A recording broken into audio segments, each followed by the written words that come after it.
जय हिंद, नमस्कार। जैसे कि आप थंबनेल में देख रहे हैं, जो बीपीएससी टीआरई 4 के एग्ज़ाम पैटर्न में परिवर्तन आया है, बदलाव आया है, जिसमें कहा गया जो प्री मेंस दोनों होगा। तो देखते हैं और समझते हैं जो क्या अपडेट है, क्या कैसा है। चलिए देखते हैं। सबसे पहले अगर हम बात करें बिहार पब्लिक सर्विस कमीशन यानी कि बीपीएससी की, तो एक अपडेट दिया जिसमें बताया गया है कि जो भी अब आगामी परीक्षा होने वाली है, जो भी बीपीएससी के द्वारा जो भी परीक्षा होती है, बीपीएससी टीआरई का होने वाला है या बीपीएससी जो है एईडीओ वाला होने वाला है, ये सभी जो है आपका अब इसमें क्या होगा, जो प्री और मेंस दोनों होगा। यानी कि दो एग्ज़ाम्स को क्या करना होगा, कैंडिडेट को फेस करना होगा। पहले प्री करना होगा, उसके बाद मेंस करना होगा। पहले क्या था, एईडीओ में भी या फिर बीपीएससी अगर हम बात करें टीआरई का, तो बीपीएससी टीआरई में भी क्या था, जो एक ही एग्ज़ाम के बेस पर क्या होता था, जॉब मिल जाती थी। लेकिन इसमें क्या आपको प्री और मेंस दोनों क्वालिफाई करना होगा, ये ऐसा अपडेट आया है। तो ये जो अपडेट आया, ये जो बदलाव आया, किस बेस पे लोग कह रहे हैं जो अब ये बदलाव आया, तो बेस जो है उसका सोर्स जो है ये देखने को आपको मिलेगा। ये सोशल मीडिया पे ये आ रहा है, जो सोर्स यही से इसमें जो लिखा हुआ ये जो अपडेट है, इसी के अकॉर्डिंग सब कह रहे हैं, जो मतलब न्यूज़ 18 के द्वारा ये दिया गया, इसके अकॉर्डिंग लोग बता रहे हैं जो बीपीएससी जो अपना एग्जाम में परिवर्तन कर रहे हैं, जो प्री और मेंस दोनों होगा। तो पढ़ते हैं, समझते हैं क्या इसमें दिया हो। इसमें कह रहा है जो मतलब सोर्स के हवाले सबसे बड़ी खबर, एईडीओ परीक्षा की गड़बड़ी के बाद परीक्षा प्रणाली में व्यापक बदलाव की तैयारी राज्य सरकार आयोग करेगा।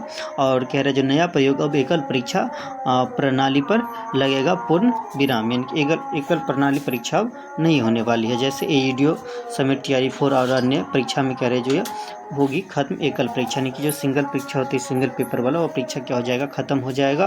बीपीएससी एईडीओ है या बीपीएससी टीआरई 4 है, इन सभी में क्या होगा, अब सिंगल पेपर नहीं होगा, दो पेपर करना होगा, जिसमें पहला पेपर प्री होगा और दूसरा पेपर आपका मेंस होगा। और आगे कह रहे हैं जो आगामी सभी परीक्षा में, यानी कि सभी परीक्षा इसमें दिया गया, जो अब पीटी और मेंस लेने की तैयारी है, दोनों लिया जाएगा। फिर कह रहे हैं बीपीएससी के सामान्य प्रशासन विभाग में ये जो है प्रस्ताव भेजा गया, ऐसा प्रस्ताव भेजा गया जो ऐसे हम करेंगे। बाकी अभी आयोग की तरफ से जो ये ऐसे कोई अपडेट नहीं दिया है, बाकी है जो आयोग की तरफ ये प्रस्ताव भेजा गया, तो मे भी हो ही जाएगा, संभावना है इसकी। फिर कह रहे हैं जो सामान्य प्रशासन विभाग तय करेगा नया रूल रेगुलेशन। फिर कह रहे हैं जो नए रूल रेगुलेशन पर कैबिनेट की स्वीकृति के बाद होगी आगामी परीक्षा न्यूज 18 ये दिया गया।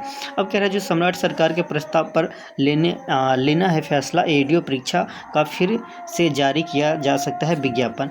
ये 2-3 दिन पहले अपडेट आया था, ये तो अपडेट दे दिया गया। तो बीपीएससी एईडीओ का जो पेपर हुआ, पेपर कैंसिल हो गया, तब फिर से कह रहा है जो जब प्री और मेंस होगा तो इसके आधार पर फिर से आप फॉर्म फिलअप की आएगी। यानी कि अब फिर से अभ्यर्थी को क्या करना होगा, ये जो फॉर्म फिलअप की जो प्रक्रिया हो, फिर से वो इनको करना होगा। यानी कि नए सिरे से अभ्यर्थियों करना पड़ सकता है आवेदन, नया तरीका से आवेदन कर सकते हैं। फिर कह रहे हैं वर्तमान परीक्षा व्यवस्था में सेंधमारी के बाद नया प्रयोग। अब कह रहा है जो अब टीआरई 4 के विज्ञापन में हो सकती है देरी।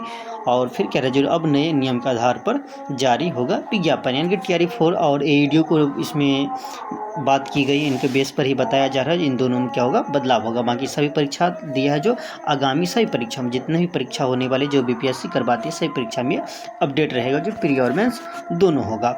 ठीक है। और बीपीएससी अगर हम टीआरई 4 की बात करें, तो टीआरई 4 का साफ साफ लिखा हुआ यहाँ पे, जब विज्ञापन में हो सकती है देरी। ऑलरेडी विज्ञापन में देरी है, क्योंकि ये जो 2024 था अगस्त, तभी ये टीआरई 4 का आना था। बीच में थर्ड आ गया था, ये थर्ड में ही था। बाकी इनका था जो अगस्त 2024 में ये आने वाले थे, लेकिन 25 चला गया, नहीं आया। 26 अभी चल रहा है, वो अभी 26 में भी आपका 2026 में भी आपका में स्टार्ट हो गया, 2-4 महीने ऐसे ही चला गया, लेकिन नहीं आया है। फिर भी कह रहा है इसमें देरी होगा। देखते हैं क्या किया जाएगा, क्या कर रहे हैं सरकार। और एक और हम अगर अपडेट की बात करें, तो 2-3 दिन पहले आपका ये भी अपडेट आया था, जो इसमें जो पेपर लीक को लेके, जो पेपर लीक हुआ जो एईडीओ वाला, इसमें जो है बताया गया था, जो एईडीओ ये तो अपडेट दे दिए थे, एईडीओ का पेपर लीक हो गया है और इसमें क्या करना था, जो मतलब इसको कैंसिल किया गया। लीक का तो नहीं, पेपर लीक के तो बारे में कोई अपडेट नहीं दिया, बाकी वही जो हुआ, जो कैंसिल किया जाएगा पेपर, इसको कैंसिल कर दिया जाएगा, ये भी अपडेट आया था। और एक और ऑप्शन वाला भी आया था, जो अभी जो आप लोग 4 ऑप्शन वाले बीपीएससी में देखते हैं, तो 4 ऑप्शन की जगह पे आप 5 ऑप्शन रहेंगे। तो ये तो टीआरई 4 में 5 ऑप्शन रहता है, लेकिन इसमें नया अपडेट क्या किया गया, जो टीआरई 4 में तो 5 रहता है ऑप्शन, लेकिन 5 आपका रहता है, जो ऑप्शन ई रहता है वो रहता है इनमें से कोई नहीं, यानी कि आप इनमें से कोई नहीं लगा सकते हैं। इसमें क्या था, जो अगर आप किसी को अटैम्प्ट नहीं करना चाहते तो उसको छोड़ सकते हैं, लेकिन अब नए अपडेट में क्या करना होगा, आपको 5वां ऑप्शन ऑप्शन रहेगा जो नोट अटैम्प्ट का, यानी कि अगर आप अटैम्प्ट नहीं करना चाहते तो ये 5वां ऑप्शन को भी आपको सेलेक्ट करना होगा। लेकिन अगर आप सेलेक्ट नहीं करते तो 1/3 आपका ये नेगेटिव जाएगा। तो इसमें भी बच्चे को परेशानी, स्टूडेंट कैंडिडेट जो भी है उनको परेशानी झेलना पड़ेगा, क्योंकि इसमें अगर नोट अटैम्प्ट करने के लिए आपको ऑप्शन 5 को भी टिक करना होगा, उस पर भी आपको ध्यान देना होगा जो टिक हुआ है या नहीं हुआ, नहीं तो आपका ये 1/3 का नेगेटिव चला जाएगा। तो बहुत सारे अपडेट, बहुत सारे चेंजेस किया गया है, बहुत सारा बदलाव हुआ है। बाकी आगे क्या रणनीति रहेगी वो जानेंगे। तो चलिए मिलते हैं नेक्स्ट वीडियो में। वीडियो देखने के लिए आपका धन्यवाद।